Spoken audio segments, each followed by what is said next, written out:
su ma ko firee noonu ci wolof. ñu bàyyi la nga développé ci. waaw bon en tant que analyste man li may njëkk a relever. mooy le paradoxe wala sax nga ne les contradictions soo jëlee tey Sénégal. waa Sénégal dinaa ñëw après ci li nga wax Union européenne et cetera Union africaine.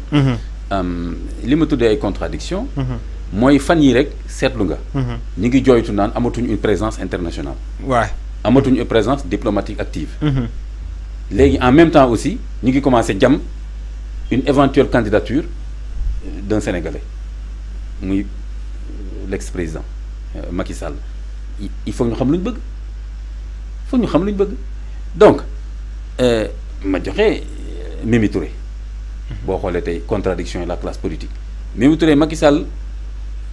biñ ko njëkkee proposé à Paris sur le sommet sur le changement climatique nangam ak nangam proposé que mu nekk damay fàtte titre bi mooy ci la démissionné avant élection législative yi Mimi Touré dafa génn def sortie daal di wax ni oui président Macky Sall il n'a rien à faire foofu parce que yooyu daanaka yëfu tubaab yi la nangam ak nangam il aurait beaucoup plus été utile à l'Afrique que di dem ci yooyu bon déjà ni mu ko waxee sax demeewul noonu c'est-à-dire que ni même bu fekkee ni Paris lañ defee mbir mi boo nekkee président tu n'es pas là pour les Européens c'est un truc planétaire élément de langage deuxième chose nga ne kon léegi na bàyyi foofu yooyu ne gën a concentré wu ci affaire Afrique mais kooku nekkatul président Sénégal léegi kon pour mu mën a dimbale africains yi fan la mën a dugg ci benn institution africaine léegi président Macky Sall boobu fondation Mo Ibrahim ñëpp xam nañ effort yi ñuy def pour bonne gouvernance di ci jàppale pays yi et cetera ñu jël ko foofu la même Mimi Touré moo génn bind lettre français anglais wax ni kii amu ko place parce que deful lu baax Sénégal deful lu baax Afrique lu tax Mo Ibrahim di ko fa jël est-ce qu'on sait ce qu'on veut mais au-delà de savoir ce qu'on veut Imam la personne de Macky Sall en quoi il gêne ou bien il dérange l'actuel régime surtout sur le plan international parce que man je pensais que c'était des élections yi xëccoo nañ ko def nañ ko jàll nañ ci leneen ils ont gagné Macky Sall mu ngi ci yeneen fonction vouloir quand même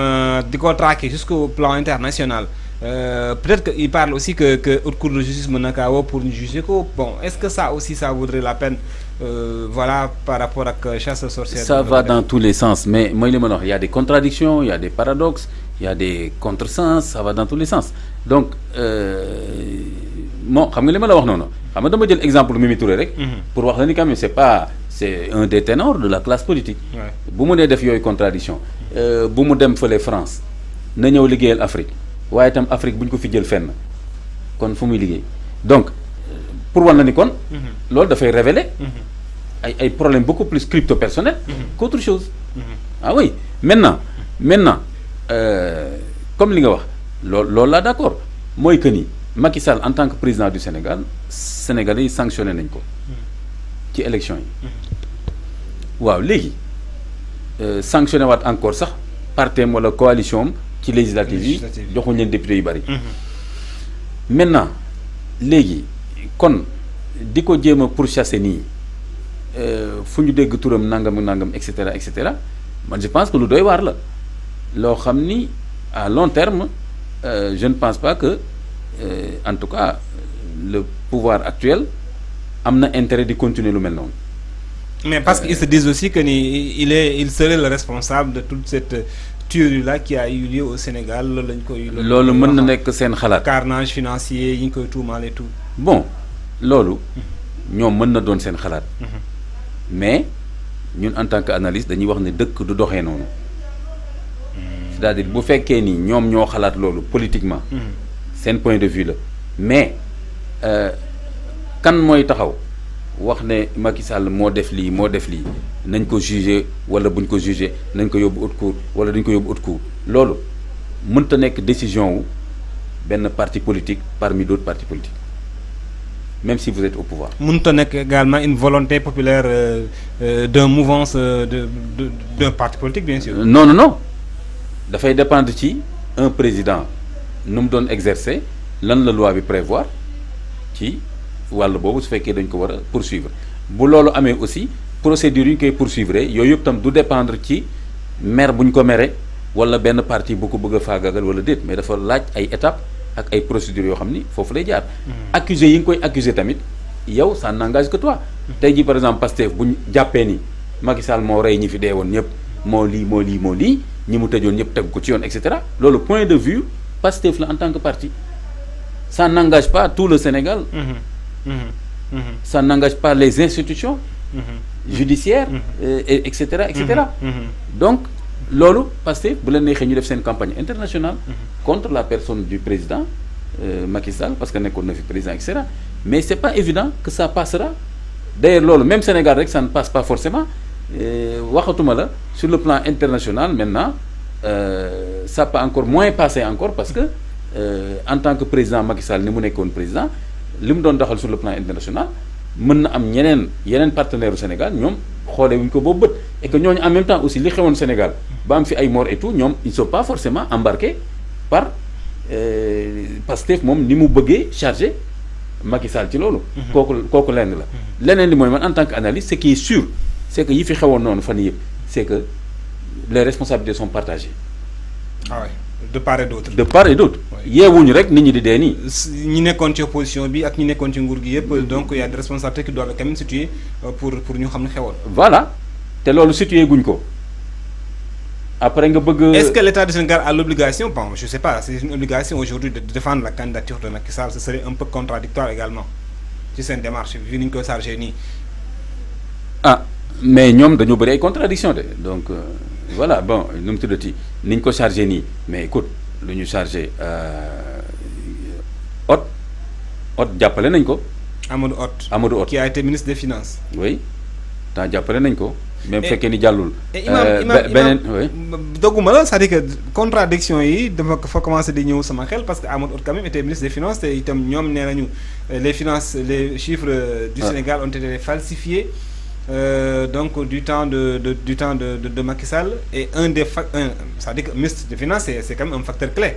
dans les finances publiques donc tey candidature boobu doon nga jàpp ko sur le plan international nga ne kaay leen jàppaleel ma sama candidat bi tiir bi nii donte dafa bokkoon ci système bi nga xamante ne bii da doon falsifier ay chiffres. ay contradictions yu doy war la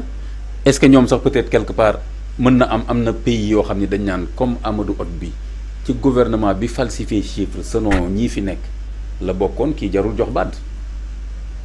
mën nañ ko sax gisee noonu si on pousse jusqu'au bout. mën nañ ko sax gisee noonu ñeneen ñi mën nañu wax ne non comme Sénégal daal seen haut fonctionnaire dañuy falsifier seen i chiffres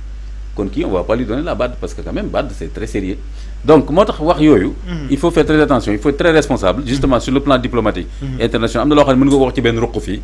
génn dem sa yoon ci benn plateau fii génn dem sa yoon mais maintenant quand tu parles au nom du pays alors ça devient beaucoup plus délicat. Donc il faut faire très attention donc ci wàll boobu daal. loolu laa ci bëgg wax léegi nu mu tuddati je ne pense pas que tey président Macky Sall bu bëggoon candidater je ne suis pas sûr que le fait que gouvernement actuel bi bañ ko jàppale tere ko mu jàll parce que gouvernement actuel bi ñu jàppale ko taxul mu jàll c'est pas automatique ñàkk ko jàppale taxul mu bañ a jàll. Mais c'est quand même compromettant aussi bu fekkente on n'a pas le soutien de son régime de son État parce que d'après investigation yi ñuy def il y en a pas tellement quand même damay fàtte tuuti mais bu fekkente am na ku ci rëccit benn la wala ñaar dans l'histoire ko xamante il n'a pas eu le soutien de son pays te mu jàll. C'est vrai que maintenant c'est modernisé avec le système le Conseil de sécurité. Droit de veto yi nga xamante ne am nañ fa ñooñu aussi ils sont très déterminants bu fekkente ni jàppale nañu la moom falaa kulli xaal da ngay jàll. waaw ñaareel ba. Sur le plan international les gens qui ont suivi ce qui s'est passé au Sénégal. Comme ni ma la ko waxee. c'est pas forcément des gens yu jàpp ne li xew yëpp c'est Macky Sall qui est responsable 100% de ce qui s'est passé. Moi je me rappelle opposition bi ñu demee États-Unis par exemple avant élection yi xaw ma ci affaire troisième candidature supposée et cetera. mais bi ñu demee ambassadeur États-Unis daf na leen da ngeen ni dem da ngeen ni nangu décision seen cour constitutionnelle neewu leen ne Macky Sall la tooñ wala tooñul donc ñooñu gis nga seen regard mën na kii beneen bi mooy régime actuel bi c'est pas évident que point de vue sur le plan international les gens considèrent que c'est le point de vue du Sénégal. C'est-à-dire que c'est le point de vue du régime actuel. Mais am na ñoo xam ne sur le plan international je pense que am nañ ay réserves ci régime bi ni muy wootee patriotisme ak souverainisme ak yenn sorties suñ dirigeants yi donc yooyu l'un dans l'autre c'est loin d'être ni gagné du côté de Macky ni aussi perdu de son côté. Il y a beaucoup d'autres facteurs aussi qui vont jouer. On va aussi parler de la diplomatie ci lañ nekkoon d'ailleurs gis nañu le cas de Amadou Hott. Au-delà de Amadou Hott, la CAF au niveau de la Confédération africaine de football la candidature du Sénégal gis nañu également FIFA li nga xamante ne mooy Augustin Senghor la mu fa bëggoon ak yeneen i élimination yi nga xamante ne am nañ ko même au ministère même au niveau de l'OMS aussi la diplomatie sénégalaise actuellement elle est indexée pourtant mu nekkoon diplomatie bi nga xamante ni bu amoon doole la autant Macky Sall ci bi mu fi nekk daanaka jot na fa jiite institutions yu bëri ci ba muy nekk président également placé aussi de haut cadre ci ay institutions Abdou Diouf nax nu kazalika Sénégal doon amoon benn rayonnement international bi te itam li ci gënoon a am solo mooy que ay dëkkandooram ñoo ko doon jàppale bu fekkente ni postulé woon na quelque part ay dëkkandooram dañu ko doon ñëw soutenir ko mais bu fekkente ni tey jii nii dañoo dem ba ay Mali ay Côte d'Ivoire même bi nga xamante ne moom la ñuy xool zone UEMOA muy Union économique et monétaire ouest africaine ñi nga xamante ne ñoom ñoo bokk gis-gis ak bëgg-bëgg ci wàllum koom ak Sénégal di xëccoo baat wàllum koom aussi benn pays UEMOA moom voté le Sénégal. Est-ce qu'il n'est pas temps quand même de se ressaisir et de revoir quand même la diplomatie sénégalaise? Ah ok waaw mais justement loolu yëpp moo tax ma lay wax bi nga waxee sànq ci affaire Macky Sall ma lay wax ni point de vue